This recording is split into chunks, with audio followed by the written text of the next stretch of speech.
the Auburn Blitz Podcast, your direct source for all Auburn all the time with Brett Pritchard, Faith Richardson, and Randy Lee.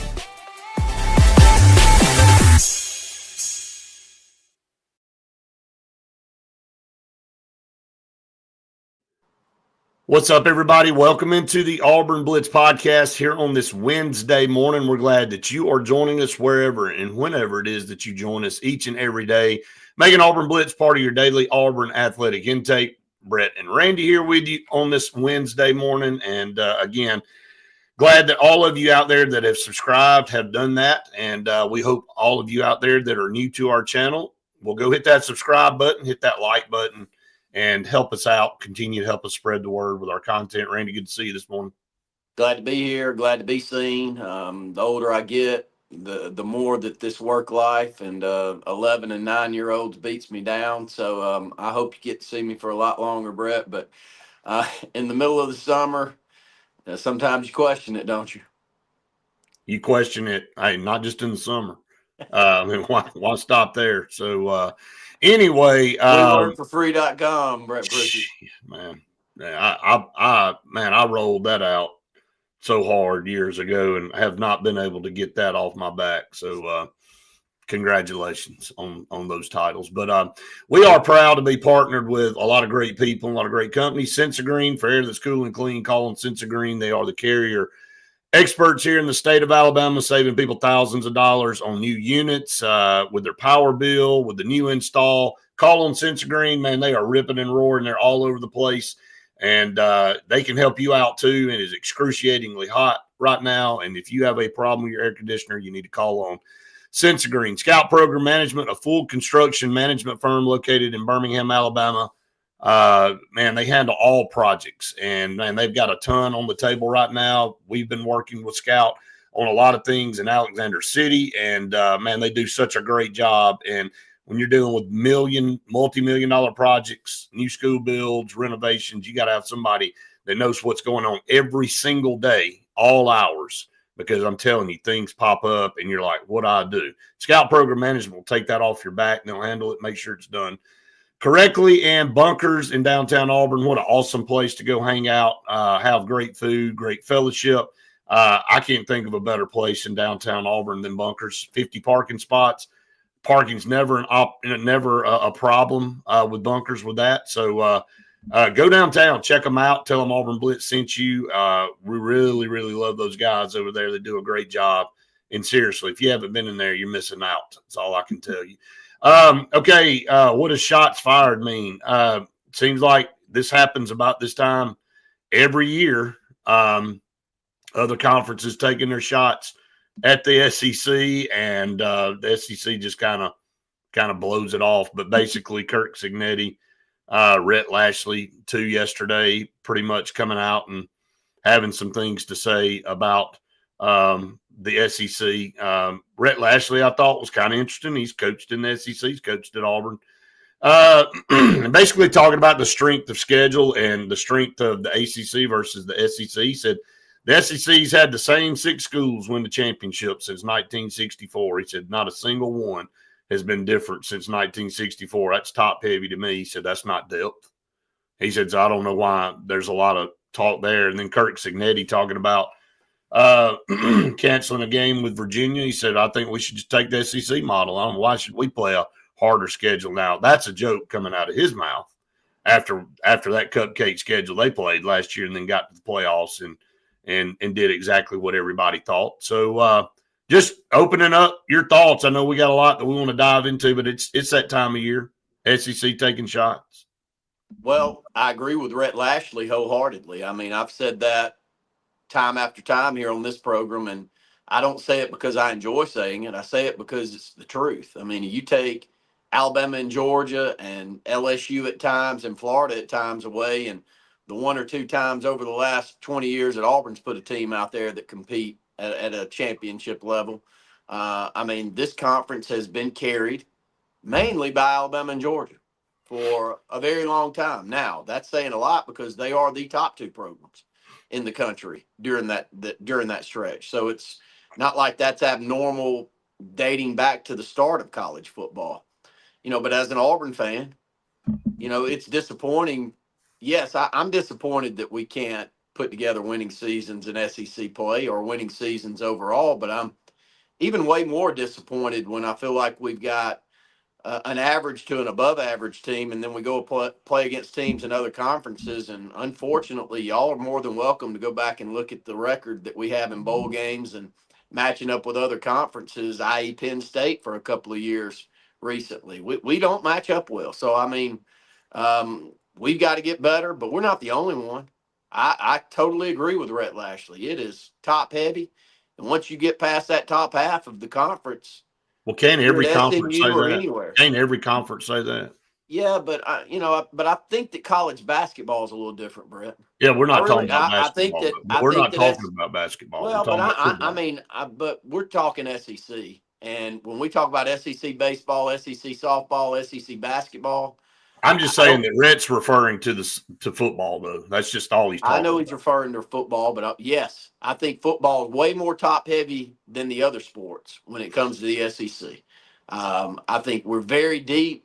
I think the bottom half of our conference in SEC baseball, year in and year out, can go play just about anybody, anywhere, and have as much talent as you're going to see on the opposite side. Unfortunately, and we're one of those on the bottom half on the football side, we haven't matched up well. So until a lot of us in the SEC change that conversation, then look, I can't argue with what he says. I can sense that you're not feeling the same way I am, but Well, I mean, I'm just saying that I think every conference can say they're top heavy. I mean, before you split all these conferences up and had all this crazy alignment, I mean, what conference were you taking over the SEC? If I were to put money on, none, because the teams I'm sending to play in championship games, Brett, are a couple of teams. I mean, so of course I'm taking Georgia and Alabama against the field year in and year out. You go over there to ACC, who's carried the banner for them? Clemson and Florida State.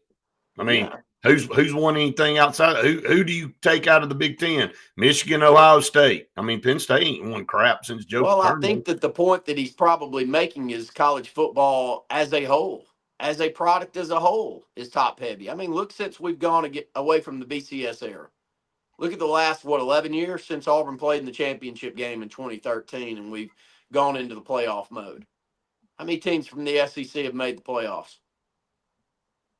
I don't have it in front of me. I don't know. 3? Is it 3 or 4? Maybe 4. 3 or 4 teams from the SEC's made the playoffs.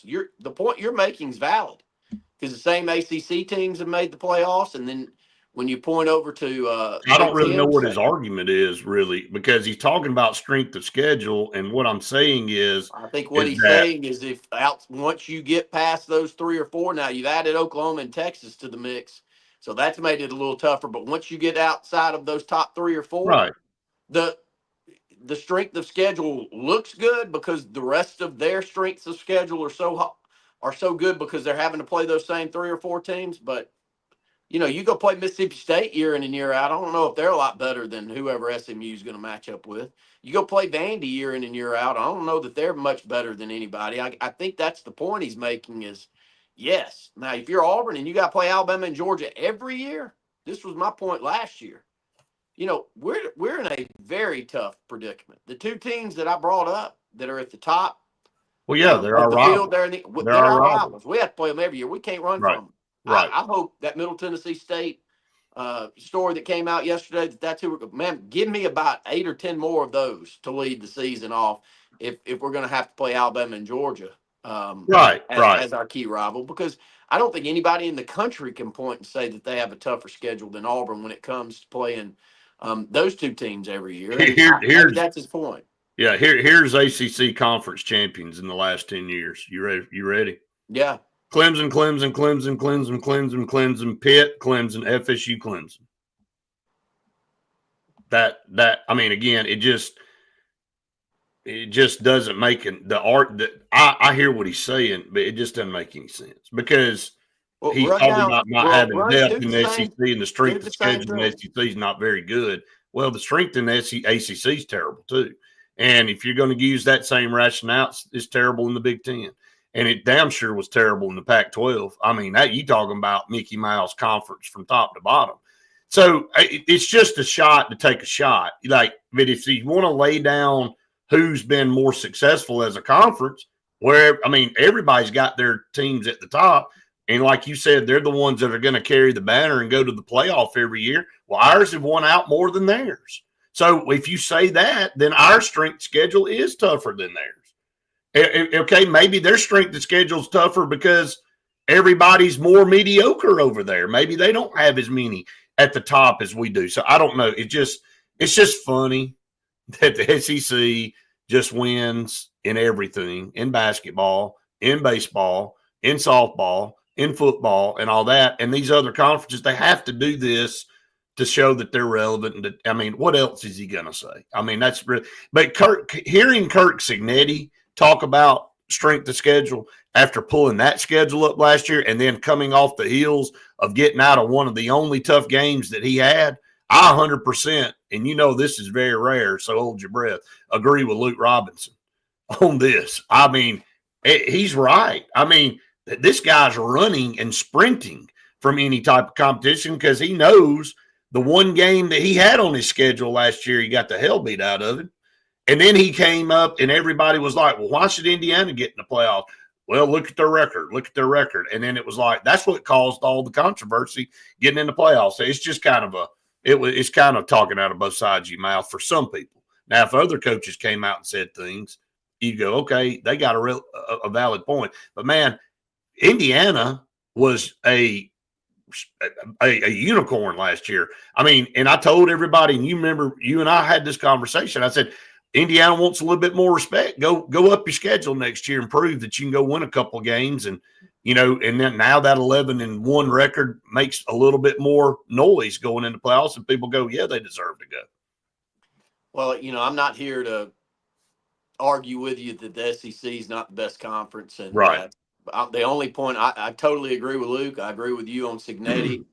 The only reason that I agree with Rhett Lashlee is because what he said is what I've said for the last 10 years. I mean, the SEC is very top heavy, and all of us would like to see that change. But in the current day and age, and I'm sure the next topic you're going to talk about is the ruling that came down yesterday on how to play this NIL and how the collectives are going to fit into the mesh. So we'll talk about that next. But Brett, I don't know that it's not going to be more and more drastic of a top heavy conference when it comes to football moving forward than it is right now. I mean, you'd have to tell me how it's going to change, because the way that I see this is the rich is only going to get richer. Right. Those that have the funds to be able to go and buy the best teams have really no excuse to not put a winning program out there every year now. I mean, there is no bargaining going on that's trying to even the playing field like you see in professional sports. We're not getting that in college football.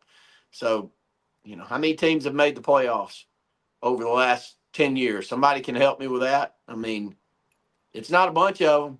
Maybe 12 to 14 teams that have made the playoffs. Right. And that's more. Most of those have happened in the last few years where they've extended that number out.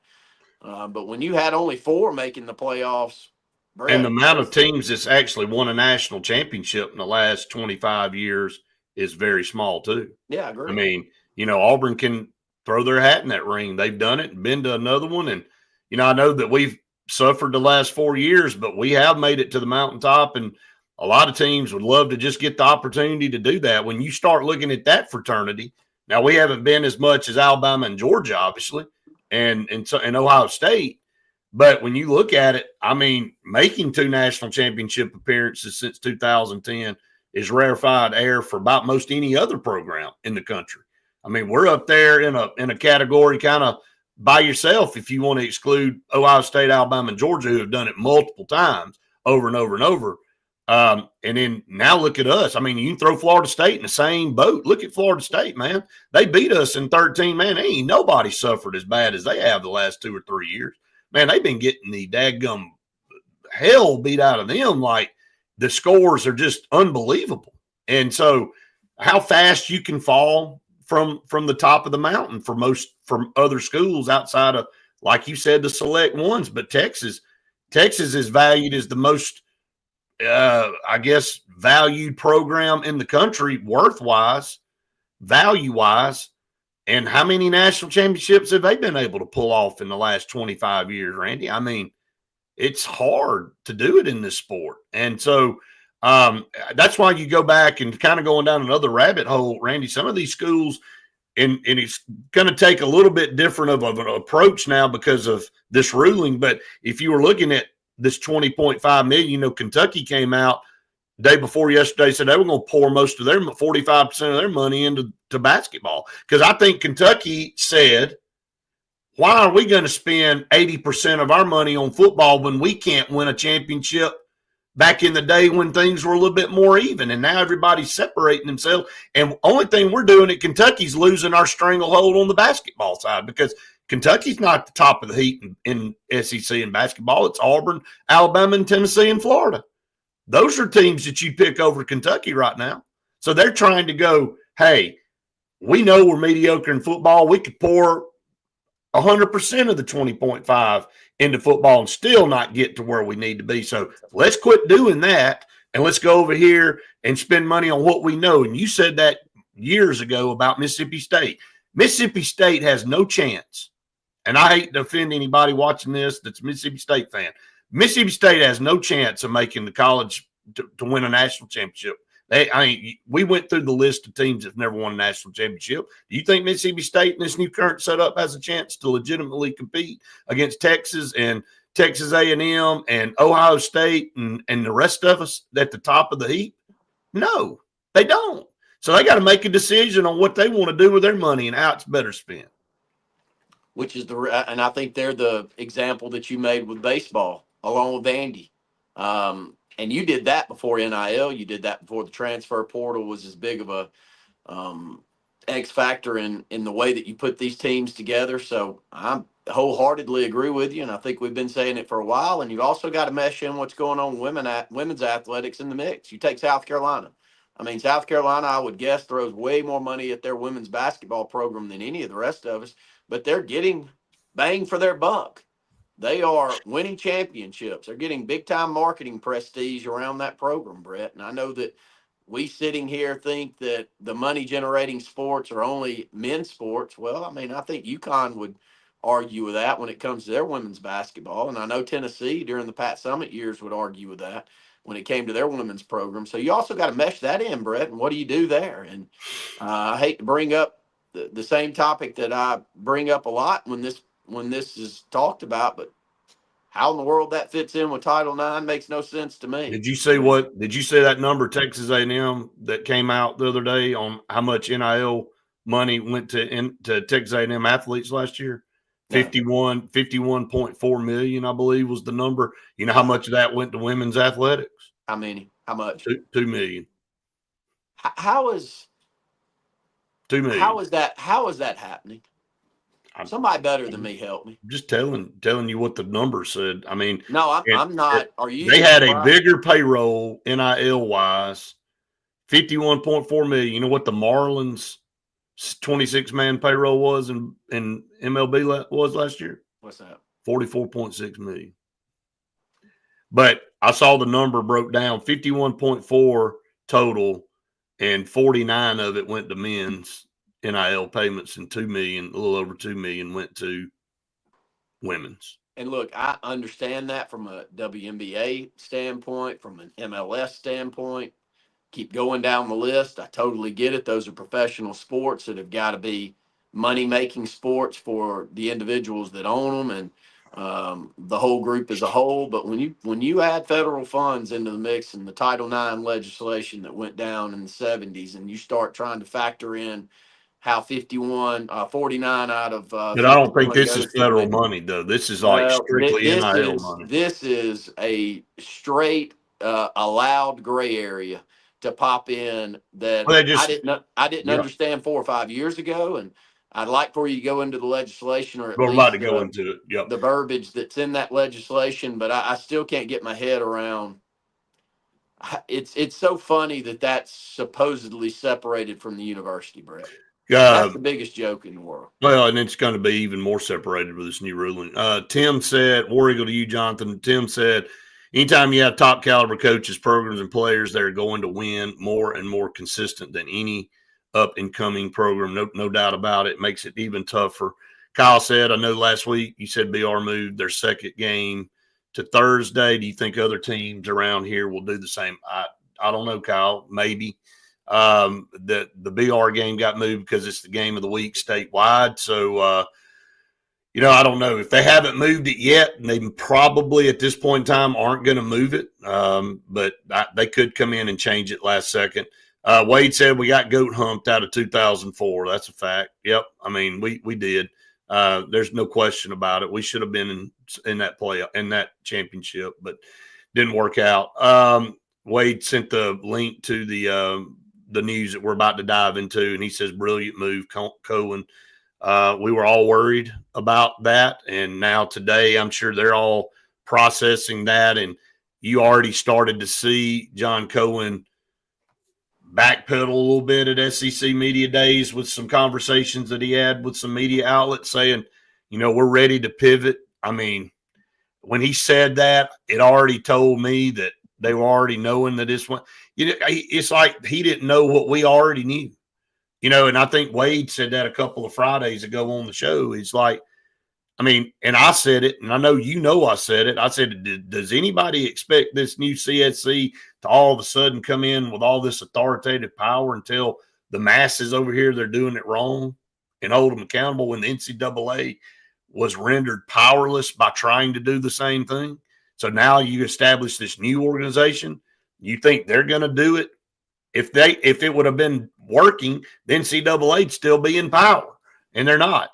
Tim said it's hard to put much stock in a coach making those statements when you look at their schedules and dodge their top competition within their own conference. I mean, I agree, Tim. It's exactly what I was saying. I mean, you get behind the podium at Media Days, you take a shot at the conference that just continues to win. Everybody's got their weak spots, but everybody's top heavy. I mean, when you look at every conference has got probably 4 teams, maybe. I don't even think the ACC has 4 teams. But every conference has 4 teams they could probably say year in and year out could compete. Outside of that, it's kind of a toss-up after that. So let's get to a couple of our partners. Randy, we'll dive into this updated ruling. Sure Shot in Alexander City, farms, apparel, hunting. They got it all for you out there. You can call them 256-329-0080. Dove season around the corner. They got all your ammo out there. If you're looking for a new gun, they'll hook you up. Go see Scott. Tell him we said that you needed to go see him. And if you need something protected, go buy a safe. Sure Shot's the place to do it. I've been telling everybody that watches this show all the time, if you got something that's irreplaceable, you need to go buy a safe to put it in. If not, you could lose it forever. So go call them, 256-329-0080, located on Highway 280 in Alex City. Oliver Ross talked to Mark yesterday. They're doing really good. A full-service bartending service with fully licensed and trained bartenders to come out and help you at your next party event from 20 to 20,000 people. Tailgating season is around the corner. Check out Oliver Ross today. Go to their Instagram page, see what they do. You don't need to be making a mess of stuff and embarrassing yourself. Just let Oliver Ross take care of it for you. All right. I mean, like I said, I think most anybody could see this coming. We felt like it was going to work this way. And then basically to sum it up, the Stuart Mandel, Ross Dellinger reported it first, confirmed the College Sports Commission reached a deal with the House attorneys and collectives will now be treated the same as any other businesses by NIL Go. So their deals will be subject to the range of compensation, but all you've done now is say that the collectives are open for business again, and then those deals on the outside can be added to the mix. And so really, is there a salary cap in place anymore? I mean, you look at what Commissioner Sankey said. He said we're looking probably more at a soft cap now. Well, good Lord. I mean, what does that mean? I mean, you just salad. more gray area. Nobody knew what was coming down the pipe. That's why he didn't say, okay, now we know. Now we know. Why last week at Media Days, Greg Sankey didn't get up there and say anything, because all of this was going on behind the table. He knew the attorneys were meeting. He knew they were all negotiating and saying, okay, hold on a minute. We got these collectives. They want to be involved. And we all knew it was coming this way. And here we are. We all expected it, and the idea that Auburn was going to take the stance, that we are going to be the Lone Ranger out there doing the right thing while everybody else is doing the wrong thing, makes you scratch your head. And, anybody that's got a working brain knows that you can question Hugh Freeze and question this coaching staff on play calling last year, why we didn't run the football as often as we should have in certain games. What do we do inside the red zone when we throw the football and you got Jarquez Hunter back there? I mean, I can make the same arguments that every single Auburn fan that loves football and knows a little bit about the sport can make. We get that far. But the one thing you can argue is Hugh Freeze is a great recruiter. He didn't just wake up a couple of months ago and forget how to recruit.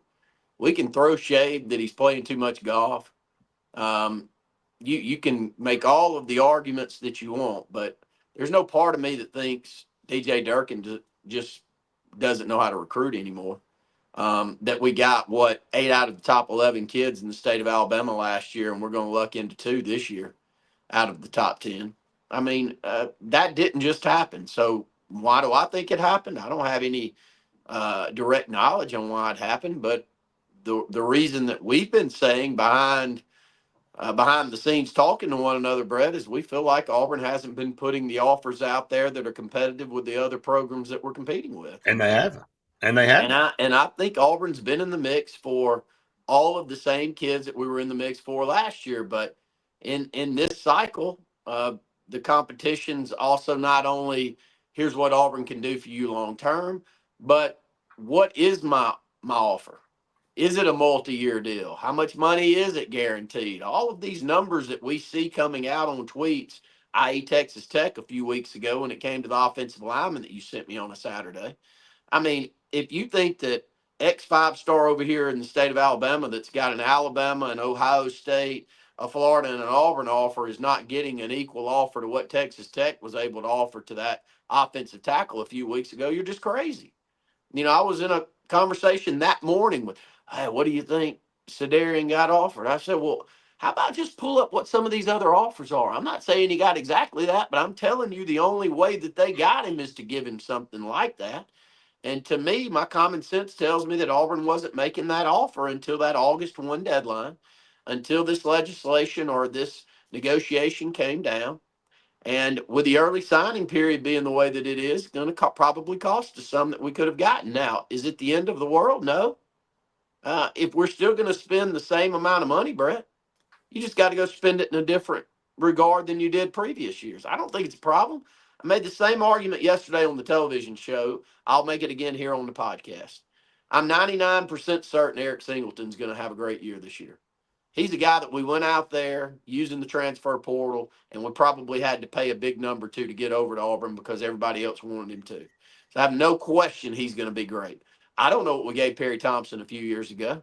I'm sure it was a pretty penny because everybody wanted him too. He's a 5-star kid here in the state of Alabama. Alabama wanted him. Everybody else wanted him. You're not just going to get him to come to your university because you don't make a like offer to him.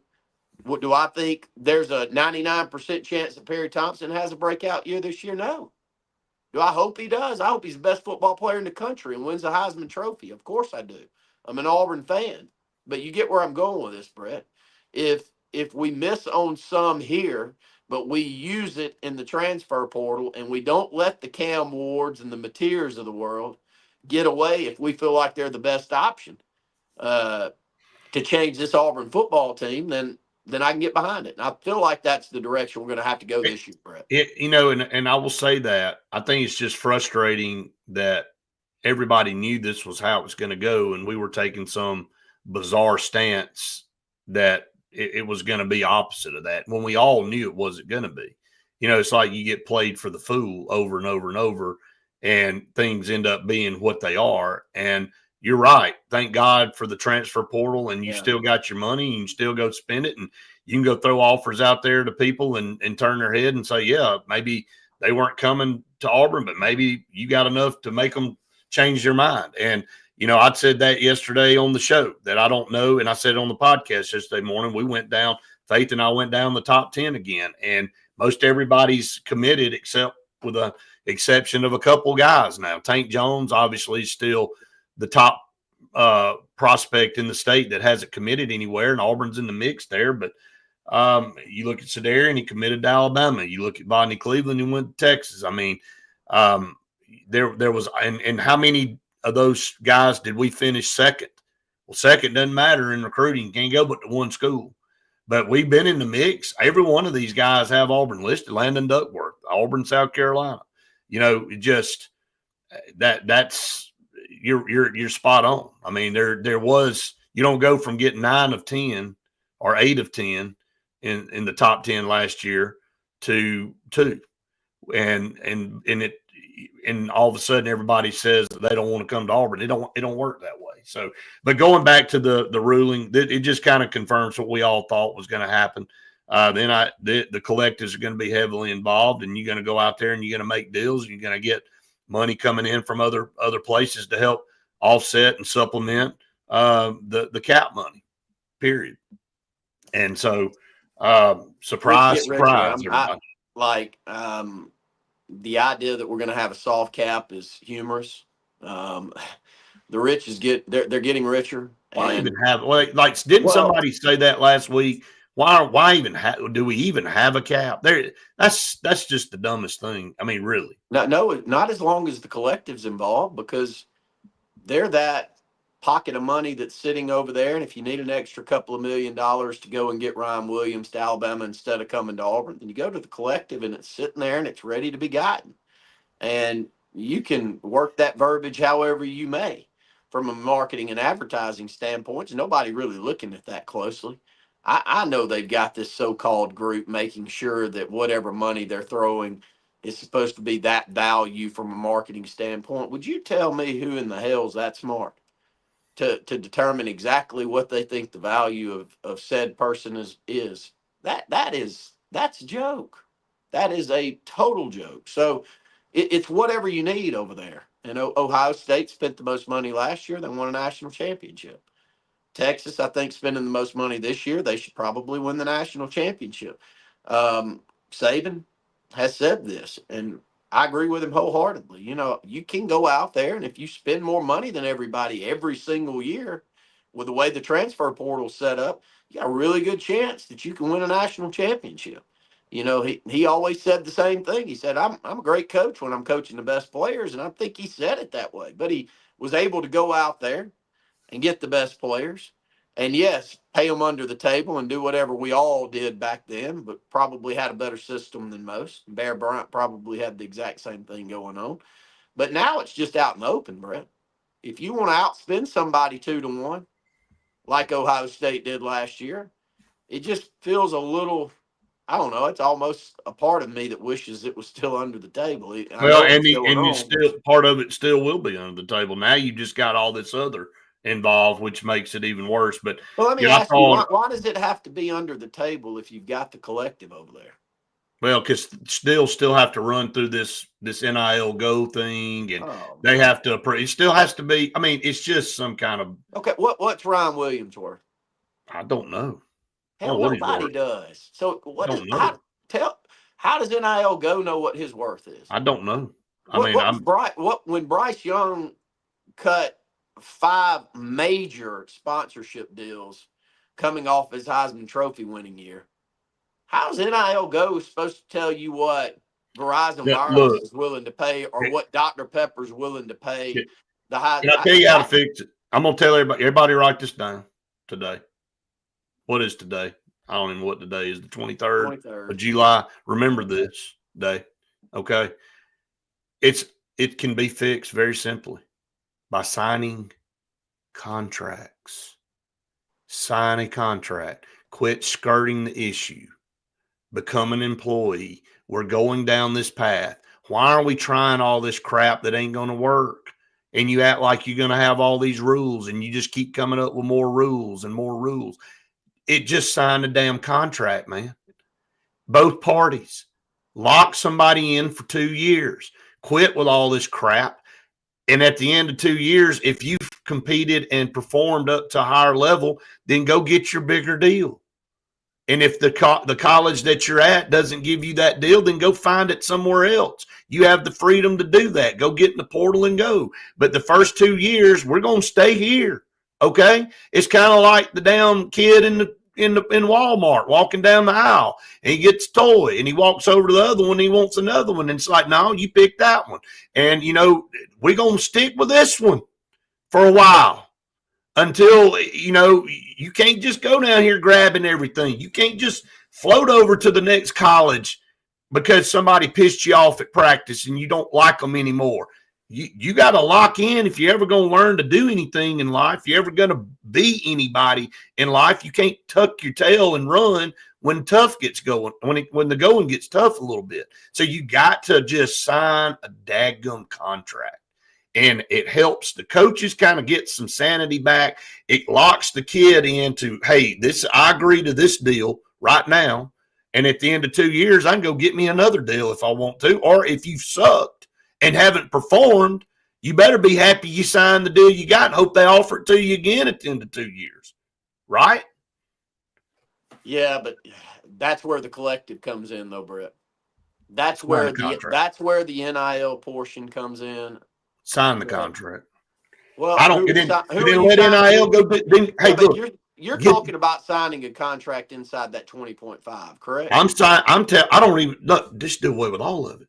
Sign a contract, and then if you go use NIL the way it was designed to be, you go out and figure out how to go get money off your name, image, and likeness. As long as that collective's there, you're not doing that. The way that you and I saw this, I agree. I'm just saying, the collective came in. That was a pot of money for them to go through the coaching staff. So we're going to we're just going to have this mess. As long as the collective's involved. It's going to have this mess. I mean, just going to be a mess. And you all these rules, the contract doesn't mean anything. Don't mean anything. The big money can be hidden inside that collective. I know that. I'm just saying that's what this deal and this ruling was yesterday. They had a chance to fix all this. They're not fixing any of it. Well, and it just is what it is. Yeah. Go spend the most money and win a national title.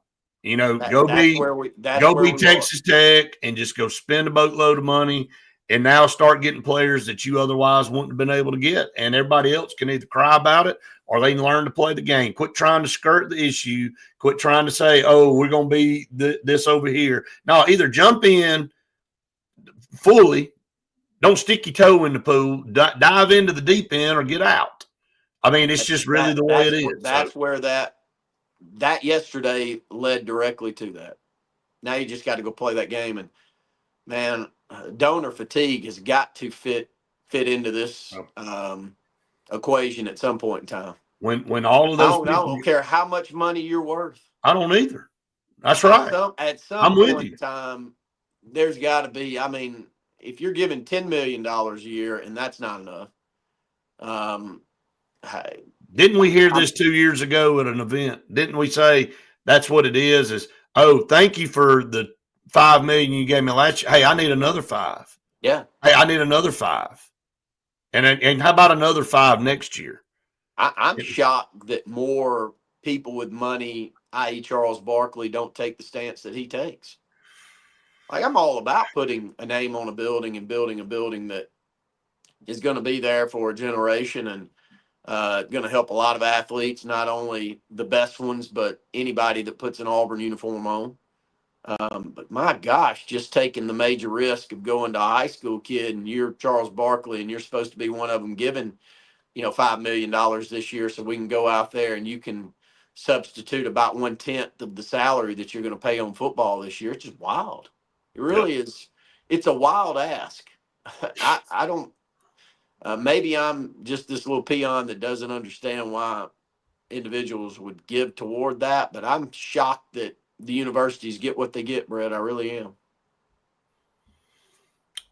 Never going to fix itself. I hate to tell everybody, but it's just not. We can keep trying to come up with all these different rules or the sports commission and create another one.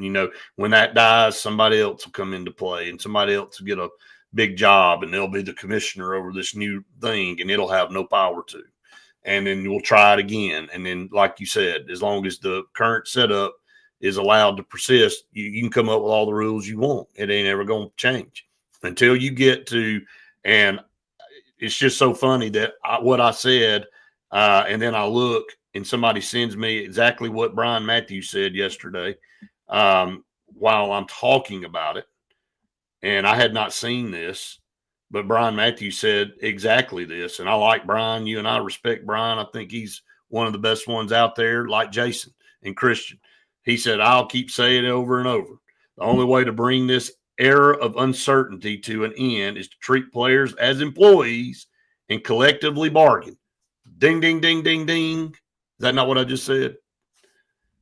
Well, it's turned into professional sports. Well, it is. And let's quit trying to act like it's not. Well, you don't have to recreate the wheel is my point. I mean, all of these, what Brian said there and what you bring up and what others bring up is the way that professional sports are run throughout this world. Find the system that you think would work best for college athletics. And, the X factor that I still can't get my head around. I can't get my head around the 20.5. I can't get my head around that you're still getting federal funding. Can't get my head around that there's Title IX legislation sitting out there. Guess what? They don't need I it. can't figure out how that fits into all of this conversation is the only question that I have. I like the where all of your minds are going, but those are professional sports that aren't gaining federal funds and aren't sitting there under that Title IX legislation. That's where that's coming. We don't even talk about that. Well, it's going to happen. It's coming. Like I told you a few weeks ago, there are plenty waiting in the weeds out here to pounce. Please, if there's an attorney that's out there tuning in, tell me. We'll just get Travis on. Travis Wisdom. We'll get him on here. I would love for Travis to explain where I'm missing the boat on this. Well, I'll just call Travis and get him on. Do you agree, Brad? I agree. Am I not bringing up something that seems 101 question? I'm telling you. How does Texas A&M give $49 million to the men's programs and $2 million to the women's? Tell me how that happens. I don't know. And Texas A&M gets federal funds, don't they? They absolutely do. They have to adhere to Title IX legislation, don't they? They do. Does that feel fair to you? Huh? No. And look, I'm not here to deny that Texas A&M's men are the one that bring the money in. No, I'm not the one saying that, but I'm also not the one that legislated Title IX and got it passed. Yep. 50 years ago. Don't have an answer, buddy. It ain't gonna change until somebody comes out with more info than we have. So nobody else knows the answer either. So. All right, couple more of our partners, Old Number One Customs, 334-752-6162. If you need a bathroom, a kitchen, an outdoor living space remodel or built, they are the ones to do it. I have entered into a contract with Old Number One Customs to remodel our master bathroom. Excited about that. We will be showing you a time-lapse video of that whole project. So if you need it done in your house, why wait? Go ahead and enjoy a new remodel and go ahead and call them at 334-752-6162 and JFA Blue Plumbing. The Home Atlas Water Filter Duo system can be installed for $15.99 out the door, giving you purified water out of every faucet in your house. Check them out there, JFA Blue Plumbing. Not just that filter system, a lot of other things. If you have plumbing issues, they will come fix it. Call them, 844-JFA Blue. Everybody can remember that number. And again, Randy, we can't say it enough how much we appreciate everybody that's subscribed to our channel. If you have not done that, please do so. A couple more comments. Tony, good to hear from you way down in South Florida. Appreciate you tuning in. Jeff said, if y'all haven't seen the latest SEC short skits, they hit the nail on the head. Haven't seen it yet, Jeff. I have to go check that out. They are funny. But Randy, we'll be back with everybody again. Brett, before we get off, give everybody a quick update on Malcolm. Got a hearing that kind of came out yesterday. So yeah, got a hearing coming up on the 13th of August. So we'll just wait and see. Actually talked to Malcolm yesterday for a little bit. Seems to be in good spirits. I saw a video. I know you saw it with him working out with Terrell Owens back at Benjamin Russell, staying because that's all Malcolm knows how to do. You know that as well as I do. He's a workaholic when it comes to, working on his trade and his skills. So, but waiting to hear, nothing else coming out of Auburn, and you won't hear anything from Auburn probably until after August 13th. So that's kind of where it is at this point. So, all right. We hope everybody has the best day ever. Make it fun. Be good to people out there. It's a lot easier to be good to people than it is bad. And a big old War Eagle to all of you out there. We'll see you tomorrow.